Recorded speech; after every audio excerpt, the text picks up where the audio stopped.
రాష్ట్ర ప్రభుత్వం సర్పంచుల పెండింగ్ బిల్లులను చెల్లించాలని ఖైరతాబాద్ మహాగణనాథునికి సర్పంచుల జేఏసీ వినతి పత్రం అందించింది.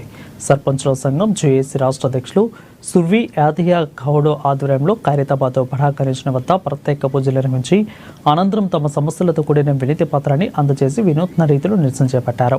రాష్ట్ర ప్రభుత్వం మనసు మార్చి తాము అప్పు చేసి గ్రామాలను అభివృద్ధి చేసిన నిధులను విడుదల చేయాలని ఆ గణనాథుని కోరినట్లు వారు తెలిపారు.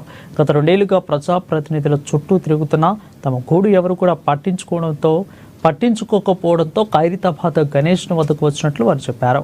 తెలంగాణలోనే మొత్తం 12,769 గ్రామాలలో అభివృద్ధి పనులు చేసిన సర్పంచ్ పెండింగ్ బిల్లులను చెల్లించకుండా ప్రభుత్వం నిర్లక్ష్యపూరితంగా చర్యల వల్ల సర్పంచుల డబ్బులను వడ్డీలకు తెచ్చి గ్రామాల అభివృద్ధి చేసి ఇప్పుడు ప్రభుత్వం నుంచి నిధులు రాక వడ్డీ చెల్లించలేని స్థితిలో చివరికి వందల మంది సర్పంచులు ఆత్మహత్య చేసుకున్నారని ఆవేదన వ్యక్తం చేశారు.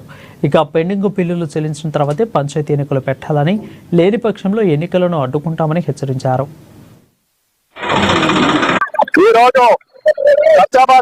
గణేష్ మహారాజ్ కి ఒక మైమగల్ల మహారాజ్ అని మేము అంతా తెలంగాణ సర్పంచుల సంఘం నుంచి ఈ ప్రభుత్వం పెండింగ్ బిల్లులు చెల్లించే విధంగా వారికి మనసు విప్పు కలిగించాలని ఈ భగవంతుని వేడుకుంటూ మా సర్పంచుల పెండింగ్ బిల్లులు స్థానిక సంస్థల ఎన్నికలు పెట్టక ముందుకే మా బిల్లులు ఇచ్చే విధంగా ఈ గణనాథుని వేడుకోవడం జరిగింది.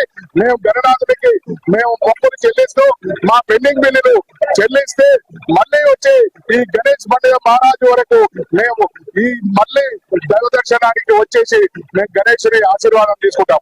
కాబట్టి తెలంగాణ రాష్ట్రంలో అనేక మంది సర్పంచులు పెండింగ్ బిల్లులు రాకుండా ఆత్మహత్యలు చేసుకుంటారు, చనిపోతారు. వారి ప్రాణాన్ని కూడా కాపాడవలసిందిగా గణనాథుని వేడుకుంటాం. అదేవిధంగా